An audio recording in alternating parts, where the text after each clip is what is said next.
criticize the poor people who are uneducated, who are homeless and all that. Just be happy with what you have. And don't criticize people who don't have even that. Huh? But we never know. Most of the things we see are not truthful.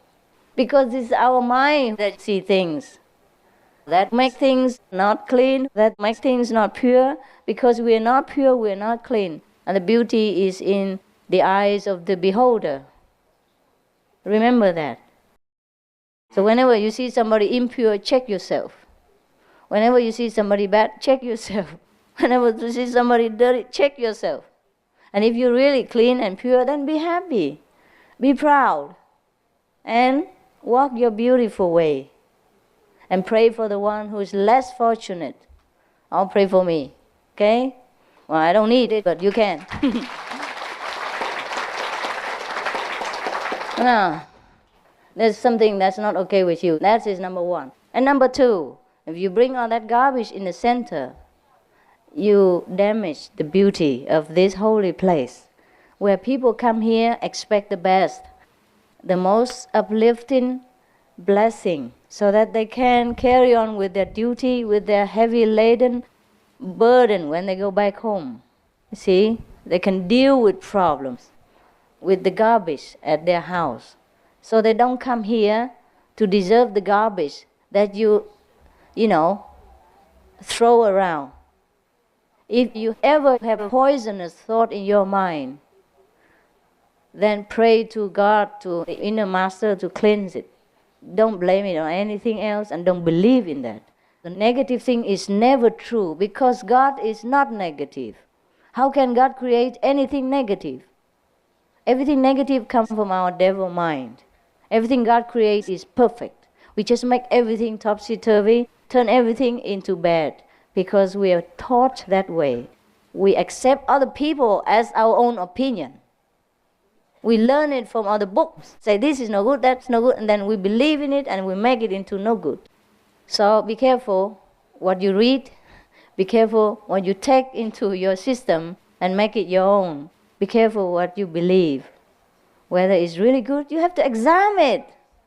Examine even everything I say, whether it's good for you or not, whether it's logical or not. If not, you just reject it. Really. Just tell me that what I said is garbage. You have to examine everything before you take it into your own system and make it become yours. Otherwise, it will be damaging, you see?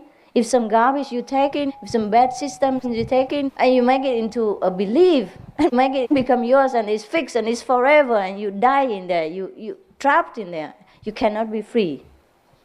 The thought, the system, the conception, all this can trap people. Don't you know that? Huh?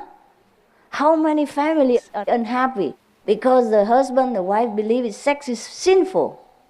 Meanwhile, they cannot help it. They're so unhappy, and they inhibit each other and they make their life hell. Does God want you to be like that?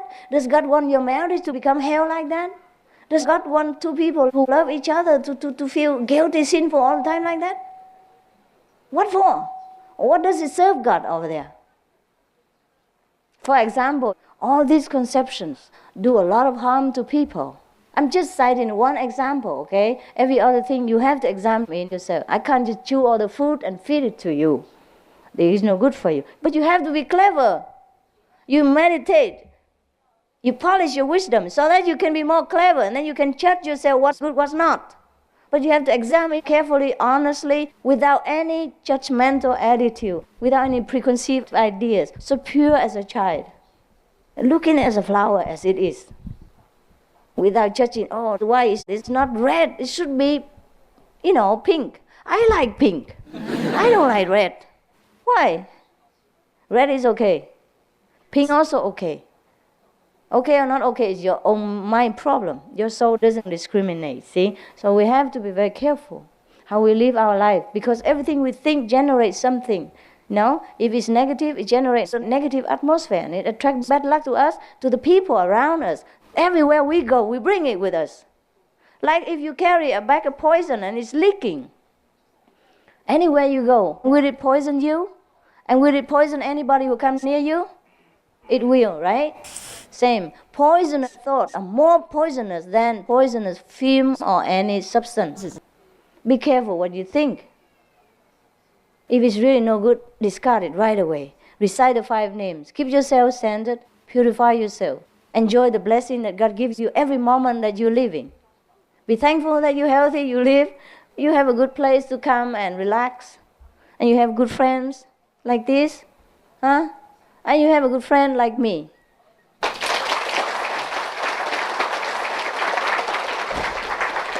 I have never asked you to do anything for me personally. See? Everything I do for you is free, willingly and lovingly. And you always ask me, how can we repay you, Master? Don't.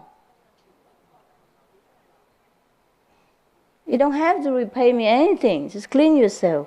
Mind your own business. And let me do mine. Yeah, that's very simple. Huh? Because if you keep looking at my garbage, you cannot improve. Or if you're looking at the neighbor's garbage, you're doing yourself a disservice. That's all. I don't forbid you to do that.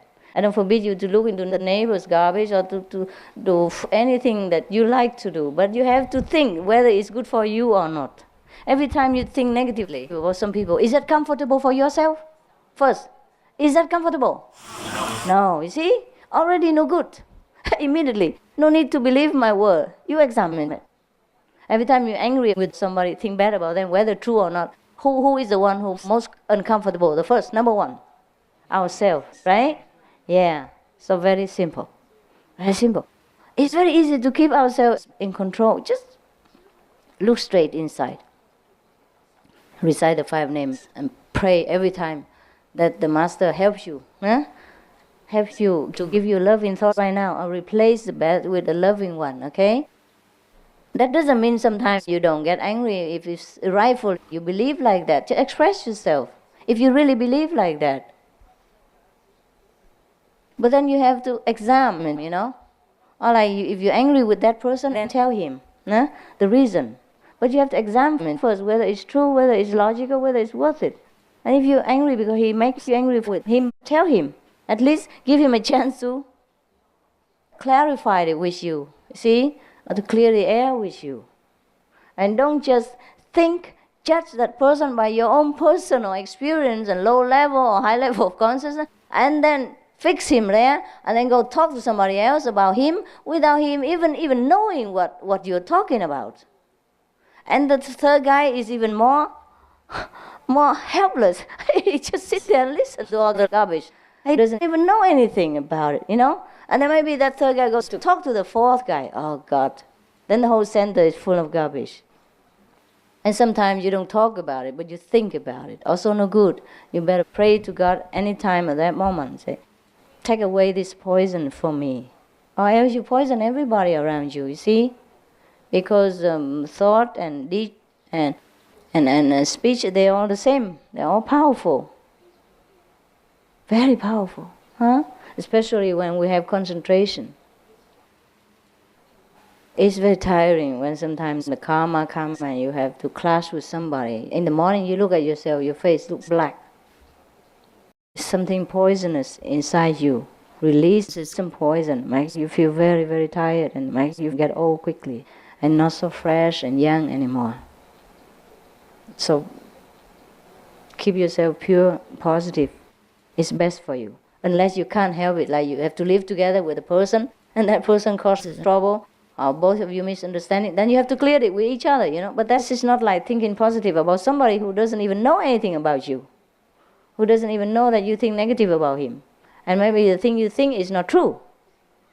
And even if it is true, you don't know how karma works. You don't know what God has arranged for that person and this person. For what purpose? You know nothing. So better just shut up, shut the mind, 5 names, and, think positive. Because you don't lose anything if you think positive. Every time you think negative, you lose. That's all. It's for yourself. It's not that I forbid you or God punishes you, nothing. You see. Your life will be much, much better if you always try to think positive about everybody. And if you have some problem with your close one, then sort it out with him or her alone. You have no right to talk badly about your partner, whether it's true or not, to another third person. You violate his personal, private rights and honor. Do you understand that? And if you love that somebody, then it's really bad. You really, really, I would say, disgrace him or her by doing that. Because sometimes you misunderstand him or her also. Or even if it's true, maybe he did not intend to do that. You see, his habit or he thinks doing that is good for you, but then it's not good for you because you don't like it. But you have to tell him or her alone. Because that's who you have to work with. You can't work with a third person. See what I mean? If you live together like husband and wife, you have to work things out together. Try not to gossip about him or her. Because suppose later he or she heard that about you, your relationship will be gone. Finished. He or she cannot forgive you. The trust is broken.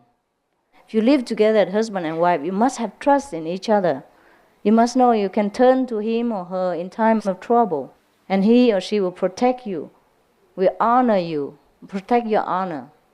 Not that they can sell you in any moment to anybody. And you don't even know who that is. You don't even know what they're talking about. And half of the thing is just in their own head. This might not be true. It's difficult, I know that, but try. That's the only way you have to do. I mean, there's no other choice anyhow. Any other choice brings you trouble. You can try any other choice you want, but then it brings you trouble. And then you will find that this is the only choice that we have to live with. We have to live truthfully and just take care of whatever it is, our own business. We have enough problems with ourselves, with our partners, with our children. No need to take care of the neighbors, right? Don't you think you have enough or not? Or you don't have enough? I can give you some of mine. Free. I have a lot, left over and spare, Whew. Talking about garbage. If you really love it that much, come live with me. And then I share with you a lot. Wow. Even voluntarily. You don't even ask, I will give it, If you live next to me, you will see it. How can you live next to a person and don't see garbage, you know what I mean? Yeah, just follow me and then you know what garbage really is. And sometimes you will suffer too. You wish to know what suffering is. So be happy that you're not with me, that your life is peaceful and normal, Really a normal life is a blessing. Don't fantasize. If you have one partner or one lover, try to work with that person. Because it's workable. In the long run it will. I know that because, for example, my parents, they fought every day before. And now they're very sweet together at 80. Finally, maybe better late than never. And now mình ơi tối ngày à. And before, lại đây.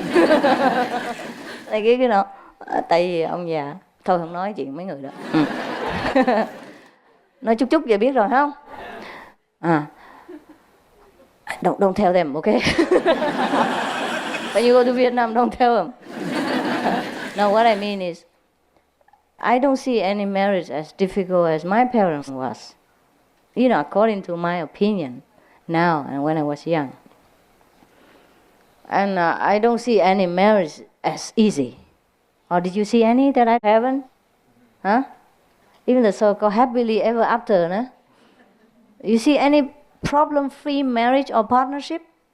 No, Today I ate with my teacher, the primary teacher, and he told me voluntarily that he has been observing since he was young up till now that no marriage is ever trouble-free. Because he was surprised why adult people, when he was young, adult people were fighting all the time. So he kept observing and checking everybody, every couple that he knows. He said he has never seen one that without, rubbing and polishing. And then afterward they're okay. Maybe it's still not okay, but then they get used to it. It's getting better because you get used to it. Yeah. Just like a married couple comes to Master and says, "Oh, Master, our marriage is in so much trouble. Please help us. Can you tell us if it's really, worth it? Should we continue?" The Master said, "Don't worry, I guarantee everything will be better in the future. You will feel better soon, So the husband thinks, how soon can that be? He said maybe 10 years, 20 years. And then The couple said, then, you mean at that time we will live happily ever after finally? We will have no more problems, no more quarrels? And the master said, no, it's the same, it's just that you get used to it and you won't feel so bad.